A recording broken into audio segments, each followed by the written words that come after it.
Hey y'all, it's Brandon with Voodoo Forge. I'm going to show you how to make some pretty cool hooks out of wrenches that I use in my shop a lot because they're cool. And when you're a blacksmith, you're expected every hook in the shop is supposed to be cool. You can't have any Home Depot vinyl coated hooks because people will judge you. So anyway, check these out. About the pawn shop the other day, and the one I go to, they pull the cheap wrenches out of toolboxes and hold on to them for me, and they had 15 wrenches for me this go around for $10 because they're just cheap Chinese and Taiwan and India wrenches, and I use them to make hooks. So I'm going to show you how I do that. Now, one thing is, these aren't quality wrenches. You can see this one right here, somebody bent using it. They're probably using a cheater bar on it or something, but these aren't worth having for tools, but they're good to make things out of. Even though these are low quality wrenches, it's still kind of hard to drill. So before I go drilling holes in them, I'm just gonna normalize them, throw them in the forge, let them get hot, and let them slow cool, and that'll make them a whole lot easier to drill. Oh, I can get them in there.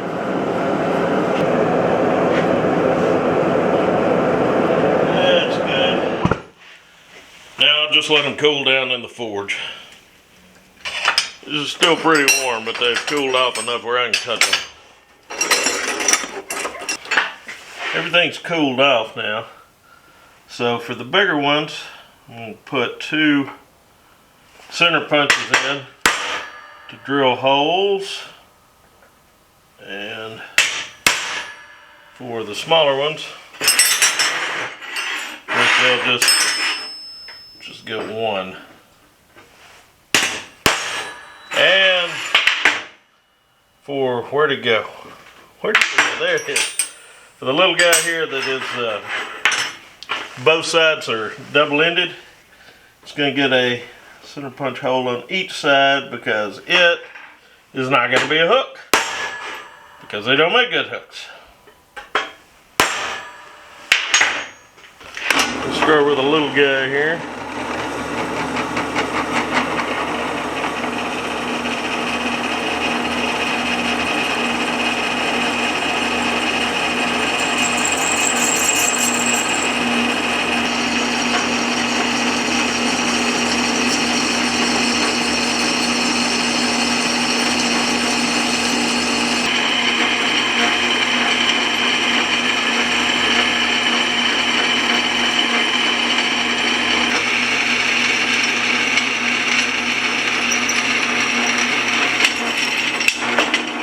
I've got a specific plan for a couple of the big ones, so I'm going to countersink them with a 1/2-inch bit.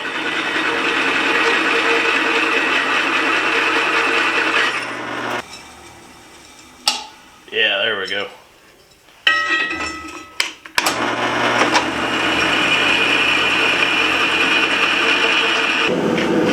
For the little bitty wrenches, I'm going to use this little tool, and all this is a piece of 5/8 round stock and a piece of 1/2-inch round stock welded on a piece of rectangular, but just anything. But put it in a vise, and I can use this to make 2 different sized hooks, whether I go around the 1/2 or the 5/8. So going around the 1/2-inch one first. That's all there is to that.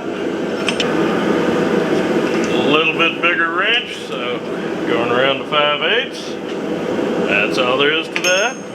As the wrenches get bigger, the size hooks that it makes sense to make out of them, it gets bigger. This is a 1/2-inch ID Schedule 40 made into a jig.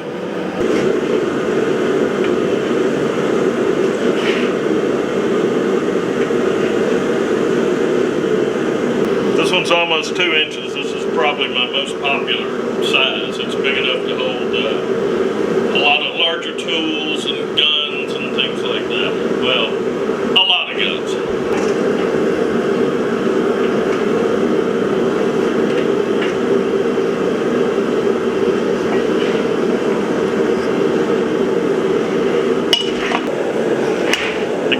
ones I do, I'll know a great big one, that's like 4.5 inches. And it makes big hooks. They're good for putting hoses or cords on.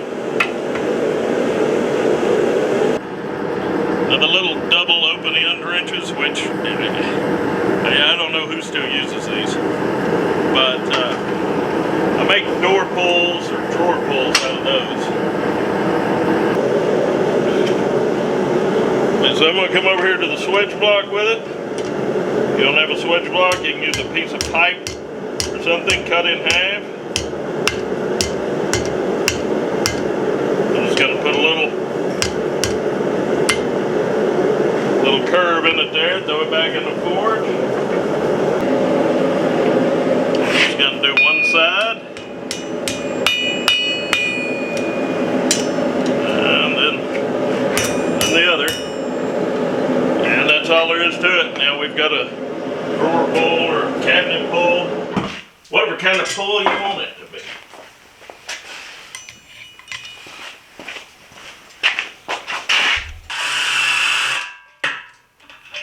Oh, yeah.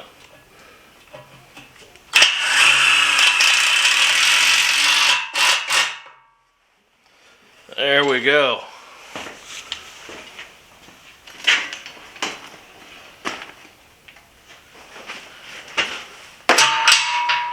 There we go. Now that's off the floor. Well, this is what you can do with a pile of crappy wrenches. I've already put a couple of them up that I needed in the shop that I made for me, but I will sell most of these. I've got some shows coming up, and these sell pretty good. And the door pulls sell good, the hooks sell good, all different sizes. The cheapest one I sell is the little ones. I sell those for $10, and they go up from there. And people, you know, guys like them in their shops or man caves, whatever they call it. And you get a lot of ladies who buy them for their husbands. But this is what you can do with some cheap, crappy wrenches. Well, y'all, that's it. And I know the stuff was pretty simple, but I make quite a bit of money on these things. And like I said, I put them in my shop because they look cool. So some of the things I make, I don't really like. I like making these because I like them. I like making something out of something. I like making something useful out of something that's crap. And like I said, these are not good wrenches. But anyway, y'all behave yourselves. By the way, it doesn't matter where I am doing a show. Every time I do a show, at least 2 or 3 times, some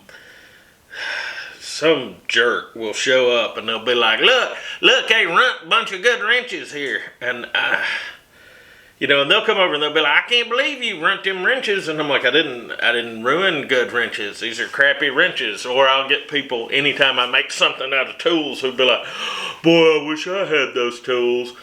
They're not good tools. This is crap. This is not something you want. If you do want it, take $10 to the pawn shop. Buy it. Get off my back.